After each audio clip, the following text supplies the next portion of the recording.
BingX, a trusted global crypto exchange. Trade spot, futures, or copy top traders easily.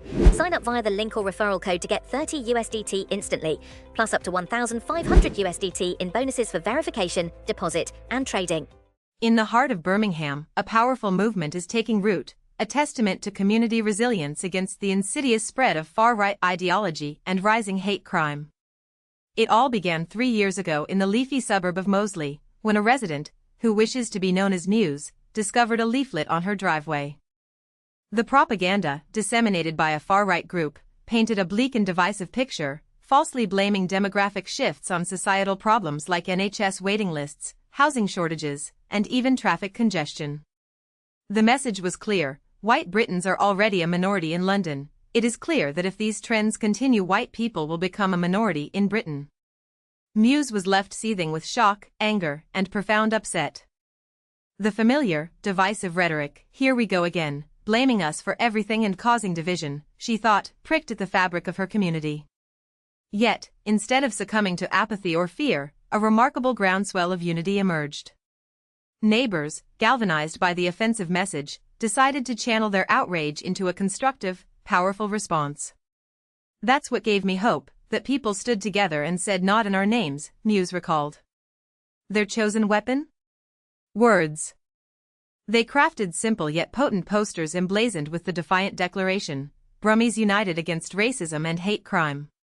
These declarations of solidarity were then placed in the windows of homes along the street, a visible stand against intolerance. The ripple effect was immediate.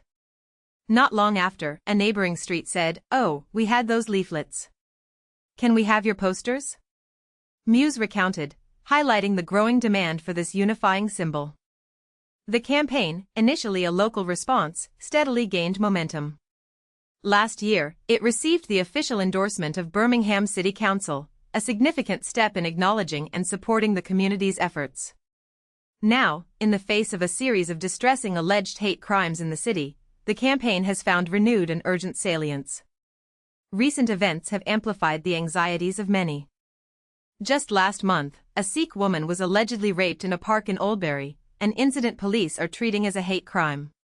Weeks later, in another park, a 12-year-old boy was allegedly beaten in what his father described as a brutal racist attack, leading to an arrest on suspicion of assault.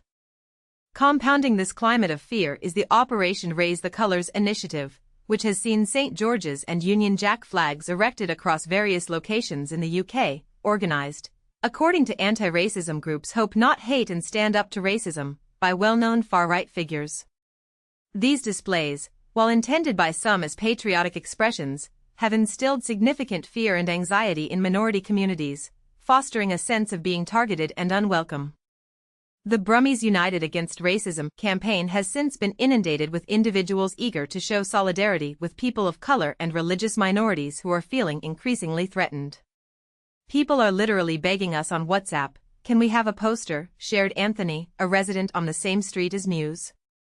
This overwhelming demand has spurred the launch of a fundraiser, aiming to print and distribute an astonishing 10,000 posters across the city. Anthony articulated the core sentiment driving this initiative: "Birmingham is a multicultural city, and I think it's important to stand in solidarity with our neighbors, regardless of race, culture, or religion. Recent events such as flagging and the rise of Reform UK are not things I feel comfortable with." The campaign's vision extends beyond Birmingham's borders, with activists in Worcester already exploring similar poster-led initiatives in response to a recent surge of racist incidents in their city, including swastikas and anti-Semitic messages painted on garages and a racially aggravated attack involving an unknown substance sprayed on a man and child. The impact of this escalating intolerance is deeply felt by those on the receiving end. Muse admitted to avoiding parks since the alleged assault on the 12-year-old boy, a palpable fear of being attacked hanging over her. She is not alone. Riza, a Muslim woman, described feeling like a walking target in her neighborhood, where lampposts adorned with St. George's flags contributed to an overwhelming sense of intimidation. "I felt quite intimidated by it.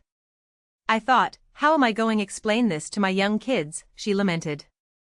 The fear is so profound that she has also stopped taking her children to parks. "You don't know who's hostile towards you or who's completely fine.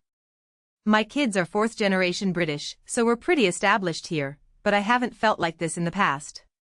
There is a palpable sense of abandonment and a feeling that political discourse has either failed to address or, worse, exacerbated the situation.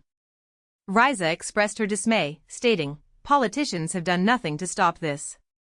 If anything, it's been encouraged." This sentiment resonates particularly strongly in light of recent controversial comments by Robert Jenrick, the Shadow Justice Secretary, who was revealed by The Guardian to have complained about visiting an area of Birmingham where he didn't see another white face. Riza characterized Jenrick's remarks as unhelpful, irresponsible, and indicative of someone who doesn't take part in the day-to-day life of the community that he is commenting on. The fear of reprisal is a tangible barrier for some. While Riza possesses a poster, she hesitates to display it openly, worried about becoming a marked target. "We don't know if we have any allies where we are living," she confessed. However, the call for collective action is growing louder. Anthony emphasized the crucial role of white allies. "I think it's important for white people to actually stand up and say, 'No, I'm not having it,' now more than ever." He elaborated on the nuanced distinction between genuine patriotism and its weaponization. "If people want to wave flags and be patriotic, I have no problem with that, but the way that it's being used now is to stir up resentment. It intimidates people, which I don't think some seem to understand." The hope is that these simple posters, easily displayed, will serve as powerful declarations, drawing lines in the sand against the encroachment of the far right and offering a visible beacon of solidarity to those feeling increasingly vulnerable.